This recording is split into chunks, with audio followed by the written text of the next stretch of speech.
create content you own. Content that you own should be your pillar content, like The Real Word. You should have a weekly show for your market, a local show or something like that you are doing every single week, that you own and that you can leverage a blog off of, and that kind of thing.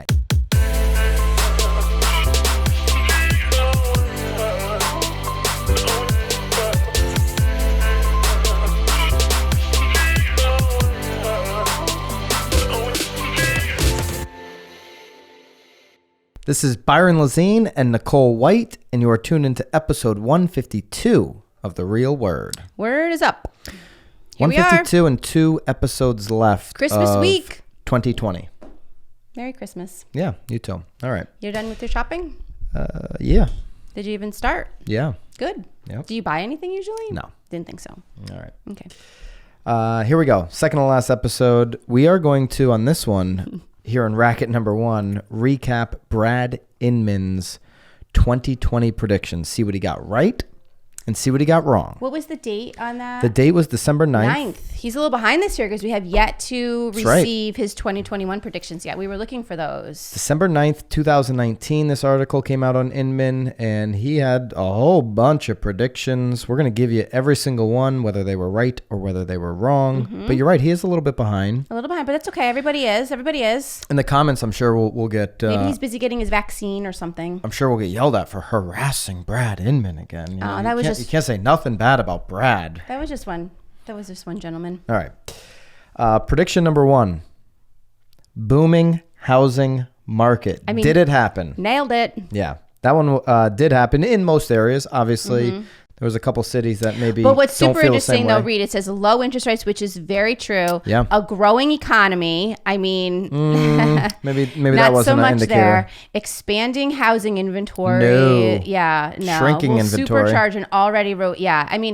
Again, it was a booming housing market, but certainly not for the reasons that he expressed in this. He did get the low interest rates correct. We had over 13 record-setting mortgage rates, so that was right on the money there. Yeah. All right, so that's one for Brad. One. Maybe we can get a little dinger going. Bing. One for Brad. Okay. All right. Make sure we get that edited in there. It'll be. Don't worry, it's done already. Number 2 here. The viewers have already seen it. Bing. Skyrocketing homeowners insurance. So we did a little research. We had to because we are not insurance people. According to propertycasualty360.com. This is an article in July. And it did say California saw an increase. Well, it talked about, so from 2020 to 2010, we have seen, again, over the last 10 years, we have seen, I think it says at least maybe 50 or 60% increase in interest premiums. Not interest premiums, I'm sorry, insurance premiums. It sounds like there are some states that are much larger than others, year over year. And one of those being California. And that is mostly due to the fact that there were so many fires in 2019. So I didn't see any, when I did some Google searches, I didn't see any information that really said the country as a whole so went in way that up. article, can you go back to it? Because I don't want to get my numbers wrong. I think it said... Yeah, the article's not pulling up here for some reason, but I'll pull it up right here. I think it said, because there were percentages in there. It's not pulling up there either. No, it's weird. I think maybe I'm behind the paywall. Well, maybe because I didn't, it's quite possible that I didn't send it correctly. That is possible. But it is a good article. We'll link it though so that you can read it if you're interested. Again, it was written in July. It did say that there were some states that had seen an increase. I think it said actually 44 states had seen an increase. Okay. And I think it gave a percentage of maybe 40% had seen an increase of over 9%. And so Brad lives in California, and California. Well, and that's why he's super sensitive to it. So I don't know that if I would use the word skyrocketing, but... Yeah. Do we want to give him that one or no? I think we'll get, maybe it's like a 1.5. We'll give him a half on that. Half. Yeah. All right. Yep. So he's got 1.5 right. Yep. A big IPO was prediction number 3 in the article back in December 2019 on the back of a successful Airbnb IPO, which Airbnb did IPO here in quarter 4 of 2020. Compass will file its S1 to go public. Compass is actually preparing for their IPO. So he is correct there. Robert Refkin, of course, Compass CEO, on what Compass IPO means for agents. This is according to The Real Deal as recently Does it say when that's actually happening? Because maybe that's So this is a December 8th, 2020 article. So it sounds like it's happening in 2021. Robert Refkin says anything is possible for Compass agents. Now we will be able to invest more in building towards the Compass North Star, the CEO says. And so they are gearing up for what looks to be a 2021 IPO. They've raised $1.5 billion since 2012 from investors, including Fidelity, SoftBank, and Dragoneer. So there you go. So that was a yes. So we're saying 2.5. Bing! Correct. 2.5. Okay. Prediction number 4. Realogy's iBuyer expands. Realogy will expand its RealSure iBuying platform by partnering with either Zillow or Opendoor. I'm giving that a no-go, right? Sure. Did they didn't partner with Opendoor, did they? No, Let me just make sure. I feel like there were so many things happening and then not happening. They're suspending. That was right there. That was old March, news. Zillow, Redfin, Realogy, and Opendoor suspend. I mean, really. iBuyer, they're all suspending it. I mean, there was not. That was in the beginning of the year when they were suspending it. I certainly have not, and so maybe we'll do a question mark here, but I don't have any data that shows me that Realogy has expanded their iBuyer platform. I mean, Realogy in quarter 1 and quarter 2 was just hoping that their stock didn't go to 0. Right. I mean, it got down to like $2. Yeah. Now it's back up over 10, somewhere maybe around 12 or 13. I'll give you that number right now, actually. Let's see what it is right now. What's the stock? $15 almost, 14 and a half. 14, but they were, 5.8. I mean, geez, they were down to, March. in the $2 here in March. 278 they touched down to, down here, 236. Yeah. You could have made some dough on the Realogy stock this year. So I'm surprised you didn't buy any when it was dropping. I thought I just was not I wasn't thinking about buying Realogy stock. We were just, at that point, that was March. We were hoarding. I think we were all hoarding cash. Actually, I bought Zillow. I bought some Zillow, and I bought some Penn National. Little Dave Portnoy stock. They bought Barstool, Penn National. Yeah. Anyway. Okay. So I'm going to say no to that unless somebody finds that we're wrong. I didn't find any information that said they really expanded. All right. Big retirements. Brad had Bob Hale retiring from the Houston Association of Realtors as the CEO. Did not happen. And Joel Singer, the CEO of Carr. Neither of those happened. Neither happened. The website still shows them both. It's very interesting, though, because I do believe, if I remember correctly, maybe we'll go back to that episode. I feel like, maybe it was in this article. I think Hale in this article said, nope, I'm not leaving. Maybe aren't there comments at the bottom of these articles? Oh, I think he commented. Yeah. Yeah, I think back when this article came out, he's like, good try, Brad. That's right. All right, so that's a no-go. That's a no. So we're still at, what, 2.5? Here's the big one, and this is the one, and maybe we can even, this was episode 101 that we did this. We even said, holy guacamole, that is aggressive. If you go back to episode 101, maybe we can edit in the clip. I was just probably... look for the episode where Byron is wearing like some really goofy, he says that they're Ray-Bans, but I'm not so certain that they were. No. Yeah, I was sitting in Florida a year ago. Mm-hmm. Not the case right now. Anyways, I was adamant that this was not going to happen. I was. iBuyer market share surge. This is what we were adamant about.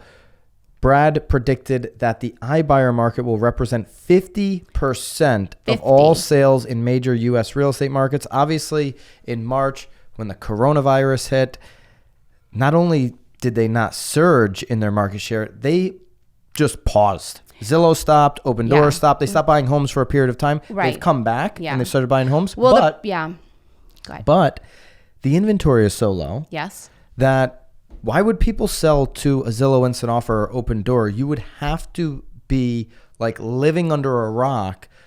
Sale home prices have accelerated all year. You can get more on the open market working with a local professional, somebody who knows how to sell real estate listings in your market than you could on any of these iBuyer programs. So they have not surged. They are not at 50% of all sales, not even close.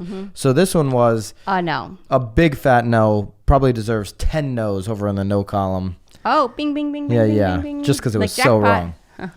All right, a software shakeup. He had MoxieWorks acquiring Boomtown or REW, Real Estate Webmasters. Neither of those happened. I do feel like REW is ripe for the picking, and there's going to be an acquisition there. That's my prediction for 2021, that REW will get acquired. But Boomtown has not been acquired. I don't feel like they're going to get acquired. And let's see if there's any news on REW, Real Estate Webmasters, being acquired. Real Estate Webmasters they just haven't innovated enough, and I think that's kind of where he was going with both of these, that neither of these companies maybe have innovated enough in the last couple of years. Boomtown has really great culture, great clients. I don't think maybe they will, maybe I'll be wrong, but I would likely see REW sell before Boomtown. I don't see any information or any rumors out there of REW selling, and they certainly haven't sold yet this year. All right, so that's a no. It's another no. Bing. The Newsday, Long Island Newsday journalist investigation, which we covered this year, where they covered... Well, I think everybody covered it. Yeah. I mean, Houston obviously got wildly involved. NAR is now, readjusting sort of their guidelines. So whether they won the Pulitzer or not, it definitely made some waves in the real estate community that needed to happen. And so this was a housing discrimination study by these Newsday journalists. What's they did really a great job. You should watch the video if you haven't. Well, that's just it. I feel like it wasn't really out there until everything that happened in 2020. Right. It wasn't. It didn't get the notoriety that you thought it would have until everything that happened in our country in 2020 happened. Then it kind of it resurfaced. We certainly covered it heavily here on The Real Word. You can go check out a past episode there. And it's if you're a real estate agent and you still have not seen the video and read the documentary, you really need to. Now, I don't know that they won. I did not see anywhere that they won a Pulitzer Prize, but they did win some awards. One of them, Newsday wins award for a Long Island Divided series on housing discrimination. They won an award, the News Leaders Association Award for Innovative Storytelling. Newspaper and a staff were awarded the association's Punch Sulzberger that must Award. be the Pulitzer. It's like I feel like it's like the opposites. Like you win the Pulitzer, but you win the Sulzberg. It seems like a Pulitzer, but I didn't see that they won a Pulitzer, but they won awards. They got there a ton of notoriety. Though I am glad that there were some accolades. We'll give them a half for that one. Another half? Yeah. Wow. I think that's just a no. Well, they didn't win the Pulitzer from my research. All right. His next prediction was a squeeze on commission rates. Realtors will not be some big word there, but the squeeze on commission rates will accelerate as too many digital middlemen continue to get their hands on the pipe.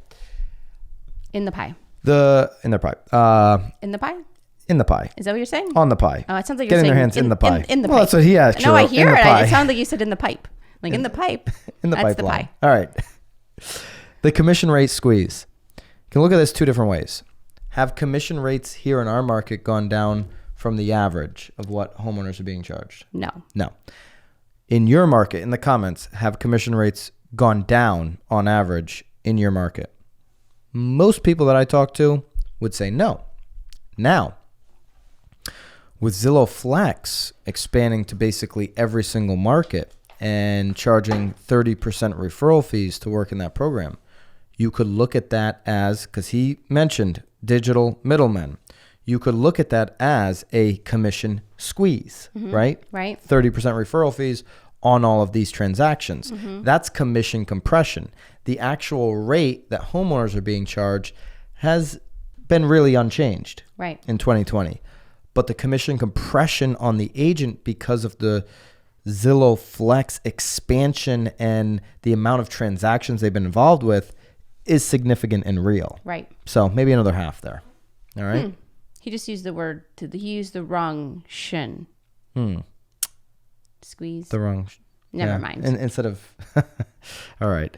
Last one. Finally, an historic name change. It's so interesting. I mean, is this, maybe I'm not aware. Is this even something that was in the ever running? discussed? I don't think so. So I feel like didn't they spend billions of dollars making their R? You see the commercial now. They're running national commercials. Into like a 3D thing. Why would we change it? The TRA? So, I mean, it sounds like the NRA. So Brad said NAR, National Association of Realtors, will change its name to the Realtor Association. TRA. That has not happened as far as I'm aware. I didn't even know that was something. So there it is. No. Our buck's going to the wrong place again, right? Well, I think Brad just kind of threw some spaghetti against the wall. He needed just another one? Yeah. How many were there in total? Well, we got our tracker going here, right? There was a lot. 1, 2, 3, 4, 5, 6, 7, 8, 9, 10. Oh, see, he just needed a 10th. So, Brad, you did okay. I'll give you a D plus, my favorite grade in school. Oh, but that's still passing. Yeah. That is still passing. I'll give you a 65. Congrats. All right. It was a wacky, weird year, though. I mean, nobody really predicted a pandemic, so. Absolutely. So, and I don't think if you're going to come back and double down on your iBuyer prediction, Brad, I think you're going to be 100% wrong on that one in 2021 again, if he's doubling down. 50% market share. I don't think he's doubling down on anything. He hasn't even come out with his 2021 predictions. Yeah, come out with your predictions. Come on, let's go, Brad. We're waiting. Right. Where are you? Racket number 2. 2020 has killed these 3 home design trends. This is a Realtor Mag topic. Yep. Okay? Yep. So you're big design. I don't know about big. I mean. Big time. Big time? Oh, yeah. Oh, big time. Go follow Nicole on the social redesign. I'm a big timer. All right. I'm going to give these to you. There's 3 of them. Mm-hmm. Number 1. Yes. The open concept. Yes. Open floor plans have long been all the rage, but as more people hunker down at home, they want more walls for greater privacy. This past year, we've been confined to our homes for work, play, and relaxation, and people have learned it's tough for a home to play so many different roles with no physical division of space. Do you agree? So I half agree. I do think that people still very much want an open concept when it comes to like living room, dining room, kitchen space. But I do think that I'm finding a lot more people, instead of having like a formal dining room, they're actually putting like doors on that room in order to make that like an office. It says here more designers are using room dividers, area rugs, and curtains to add greater division to an open layout. Room dividers. Yeeks. Don't do that. What would a room divider be? Like one of those like a petition wall, like a fake wall? No. I'm assuming it's one of those like fold. It's all of that is a horrible idea. Okay. I think you're better off trying to find maybe a space in the basement. I know that like my kids are not that I'm a supporter of them going to their rooms to do work, because I'd rather like watch them, but obviously now each of them are on Zoom calls. Us as parents are on Zoom calls, so definitely having closed spaces. But I do think it's sort of important too, if you have the ability to be on separate floors, like maybe finish out a basement, finish out an attic, that you can like have your office be separate. I think people have wanted more space. Yeah. Yeah, 100%. But I do think though that, as much as everybody needs that private like space for business, I think that, when you're in the kitchen, you also don't want to be completely separate from your family. Not if you're entertaining. Well, I know there hasn't been much entertaining. Right. But all right. So this one you got all fired up about. I think there's been manipulations with the open concept for sure. All right. So you got all fired up about this one. Open shelving. Yeah. Are they talking about this just in the kitchen? 2020 has killed open shelving. Open shelving has been a popular storage system, but homeowners are now looking to have less of their stuff on display, because 2020 has made so many of us realize that we are massively disorganized and have way too much clutter. We're craving streamlined spaces with seamless, unseen organization. Okay, I 100% agree with that. But I also hope, to sweet baby Jesus, that you guys have spent maybe part of your pandemic organizing yourselves. I think day 1 of the pandemic, I started matching all of my socks. I have a photo of that actually. I matched 1 million socks. It felt great. It's something that I never had time to do. I still, So you though, disagree? This is according to Carolina. I love open Lammer shelving. Rayner. I think, though, instead of closing all that shit in, like, go through it. Like, this is the time to declutter your life. I mean, it is so fast paced and crazy, and there's so many other things that you're having to deal with right now. Get rid of your shit. Get rid of your flipping shit. I think having open shelving helps you to do that, because now it has to look nice. I said, just go to Walmart, buy some matching cups. I don't like it because then you have to live staged, basically. Well, but how are you living at? I mean, what do you need? You need schmutz on your shelves? Then take the shelves down. No, the open shelves, like, you have to live staged. It has to look pretty. To your point, you have to have nice stuff that's just sitting there. But what are you looking to put on your shelves? I don't know. I mean, we have a cabinet in our house with a whole bunch of art supplies for the kids that I wouldn't want anyone seeing that. Of course, that makes sense. But I don't think you need to close up all of your shelves. I do think, though, again, they're talking about being disorganized. I would 100% encourage everybody to try to get their lives at least get rid of stuff. organized. I'm a big believer in throwing crap away. I mean, it just really makes you a lot lighter. Karina Lammer Rayner, creative stylist at Modsy, told Apartment Therapy that as a people result, don't want it. All right. Open storage. What does it say? Open storage. What? Open storage will start to be replaced with furniture options. That includes closed storage. Okay. Yeah. Such as the storage coffee table. Oh my gosh, I saw a coffee table on, I think it was on TikTok. I feel like I see everything in my life on TikTok Everything. If it's on TikTok, it's real news. This thing had like fridge and compartment for snacks. Like it was definitely a bachelor, and it was a nice like white coffee table. I mean, it had like black lights in there. They can't just go to the kitchen? Oh no, this is the real deal. This is like for a gamer. Oh my God. All I think about is like the ants and like the mice that would get into ants. there. No, I'm certain of it. But Nicole. You throw like my children in there. All right.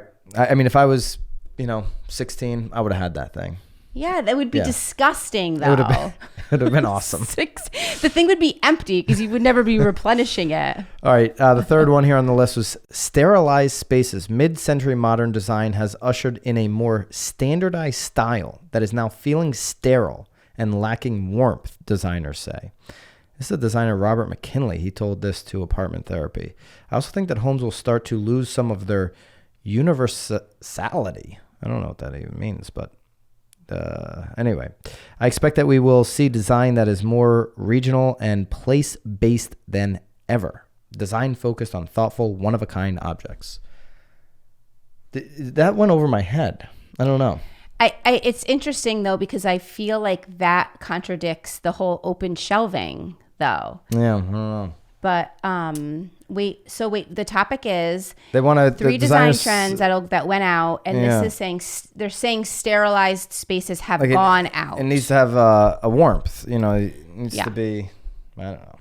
You don't like that? I mean, when we're sterilized spaces in, I like a sterilized space, actually. Yeah? I like straight lines, modern, nothing in there. Yeah. Completely blank. It sounds staged with your open shelving. No, just nothing in there. No staging. All right. I don't know. That one went over my head, but there's the three. We'll link that up if you care to read that. And then our Marketeer of the Week, top 9 social media trends to watch in 2021. So let's go through these 9. This is Katie Lance. Wrote this for Inman. Shout out to Katie. Love you, Katie. Haven't seen you in forever because there have been no events in 2020. Oh, you usually see her? Yeah, I've done a couple panels with Katie. Interesting. Yeah.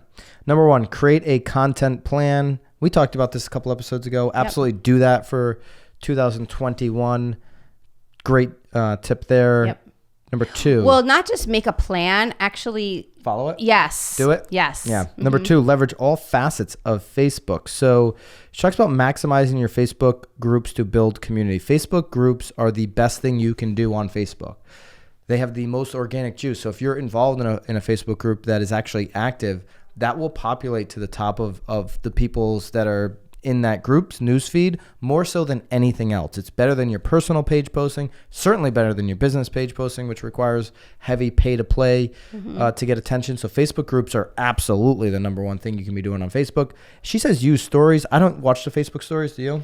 I don't watch them because I watch Instagram stories, and I feel like a lot of people put the same ones on both. So Twitter has stories now called Fleets. Don't watch them. Don't watch the Facebook stories. Don't watch the LinkedIn stories. You do IG stories. But I watch IG. Yeah. It's like I'm only watching stories in one place. Yeah, I agree. And again, most times they're same exact stories in both places. Correct. Yeah. And with IG and Facebook obviously linked together. Yeah. You're going to get that a lot. Review and repost your best content. If something really performed well in 2020, I would agree. Roll that thing back out at some point in 2021. Right. Well, or repurpose it. So if a post did well with like your 2019 figure, obviously do it with your 2020 figure. Or if there was like something, I don't know. I think that you can certainly repurpose a lot of the posts that you've done. Repost or repurpose. Yeah. Number 4, create content you own. Content that you own should be your pillar content, like The Real Word. You should have a weekly show for your market, a local show or something like that you are doing every single week that you own and that you can leverage a blog off of and that kind of thing. I absolutely think this is probably the best piece of advice in the 9 topics here. Number 5, build your email database. Absolutely. Mm-hmm. I mean, email is still performing if you're doing it right, between 18 and 20% open rates. It's very... I won't say it's free because if, you're going to maybe subscribe to certain things, you can do it for free. Well, yeah, I think once you hit certain numbers, though, it does become paid, but the certainly worth it. I mean, what are you talking about? $50? Yeah, the bang for your buck on having a good working email database sure. is awesome. Yeah. Number 6, take the online offline. This tip is in the secret sauce. Reach out to people on their birthday. Call them, right? I would say that's much more impactful than all of the Facebook happy birthdays. Like I have it blocked on my page, so you can't just like disrupt my page with all your happy birthdays, and then people start doing the DM, and then they start texting you. Oh. I honestly. I feel like an awesome person on my birthday on Facebook. I get so frustrated on my birthday when I get 200 text messages to reply to. It's like I don't want to spend 3 hours on my birthday thanking everybody for the happy birthdays. It's like I dread that day I think I'm gonna take my birthday off. You dread it? Well, because it's like just because of Facebook. I gotta spend 3 hours like all of these like happy birthdays I got. It's like okay, all right, enough. Do you send them though? No. You don't ever post happy birthday on someone's page. Rarely. Interesting. Rarely. So do you text or call? Like if it's somebody close to me, Yeah. and I remember. I'm not a big... No, I think 9 times out of 10 I'm reminding you. I'm a bad guy. I'm not a big birthday supporter. I feel like we should cancel all birthdays after about 18 years old. Or 21 Lord. maybe. Go to 21. Well, you gotta at least go to 21. But certainly... And then just celebrate every 10 years. Certainly do something a little more thoughtful is what she's saying. I would agree. All right. Number 7, don't automate. Enough with the canned content already. It's 2021, folks. Like, if you're just putting out bull crap that everybody's seen for the last 10 years, you're going to get ignored. Yeah. In fact, the algorithm is just going to push you down. I will tell you, though, like, there's great sites like Canva, though, that are giving you templates that you can then change into your own content. Yep. And it's free. So, again, if you're, like, lacking on any of that, again, like, they're giving you these really great templates that you can then put in your own content. So, definitely visit those. Number 8, embrace Instagram. I mean, Katie, love you, but this does seem a little 2015 on the headline. But she goes on to say embracing new features like IGTV and Reels can have a considerable impact on your engagement. I'm not doing the Reels thing. It's like TikTok. I enjoy if I want to lose hours of my day, I go right on TikTok, and I love it. Surprised she didn't mention TikTok here. It's got by far the most organic. Thousands of people are watching. I mean, it's crazy. It's fun. I feel so boring after I watch it because I'm like, these people are, first of all, they're living in the largest homes. They're so much more creative than any of us. There's a lot of creativity happening there. I mean, and the editing, like, gosh, I remember for a hot second, I did the White House Lax page. Yeah, and you should have kept that going. Well, that was very niche. Nobody else is doing it. I know, but damn, I mean, editing those videos, I need some help on that. But these people, like, there's like songs and I love Dances. It's so fun. I mean, there's this one woman I started following. She just starts dancing in stores. I like the I'm a Ghost one where they pop out and then they're dancing over here and then they pop back in another body. Oh, I haven't seen that I'm a one. Ghost. Have you seen the guy that he does everything like if he was an Italian parent or just like a normal parent? Oh my God, I love it. The American Dad versus the Italian Dad. Yeah. I mean, that's funny. Hello. But she says embrace Instagram. I mean, if you haven't done that by 2021. Oh, look, and she's saying post like 5 to 10 stories throughout the day. Yeah, for sure. I agree with that, but let's not go too crazy. I mean, if I see that there are a million, like sometimes like I love Tom Ferry, I do, but like I'm like there are too many lines. I'm not interested. Yeah, when he starts answering all the questions. Like, and I'm out. I would say, I post once a day on Instagram, or try to. On your story, or you're just talking about a post? In my timeline. Yeah. The people that really get good traction on Instagram are posting 3 to 5 times in their timelines. That's where you should be posting more timelines, myself included. Yeah. By the way. The stories, it's just like, man. Stories about 10 times is kind of I think the good number there. Yeah. And then number 9, pay attention to LinkedIn. Absolutely agree. This would be above, Twitter and any of these other platforms. I think LinkedIn has really huge potential. The organic reach has been better than Facebook business pages. That's going to be my goal for 2021. Yeah. I'm going to get onto LinkedIn. LinkedIn's good. Good stuff happening there. Good connections. And their social media side of LinkedIn has really exploded. She even has a little video on LinkedIn tips. I'll have to watch that. So LinkedIn tip video Thank from you, Katie. Katie Lance, the Marketeer of the Week, with her Inman article. We'll link that up. 1 episode left in the year. Hopefully, Brad, you've got your predictions out so we can cover that. I know last episode I promised we were going to do the Swanepoel. Didn't happen. 2021 trends. I have not dug into it. We had a busy week. We had some hiring happening over here at our Connecticut One Company team. One Company at William Ravis. And we had a very busy week there. And just slide that in there. Yeah. So I was not able to read the Swanepoel 21 trends report, but I will. But you got Christmas. You could sit on Christmas Day and read it. That's when I'll do it. While your 2 little girls are playing with all their toys. While I'm sipping on some hot cocoa. Oh, don't do that. No, you have to have a bloody or something. Yeah, I'll do something crazy. Yeah. Well, that wouldn't be too crazy. You had my bloody. What did you think? I did. It was lovely. Yeah. I enjoyed it.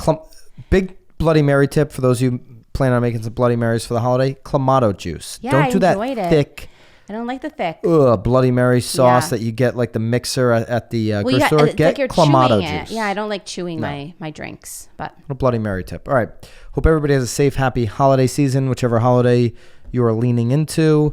We got 1 episode left for the year. If you're not seeing this till after the new year, hope you had a good new year. But more so, hope everybody stays very healthy. Yes, stay healthy. All right? Yep. And keep it real. Enjoy your families. See ya.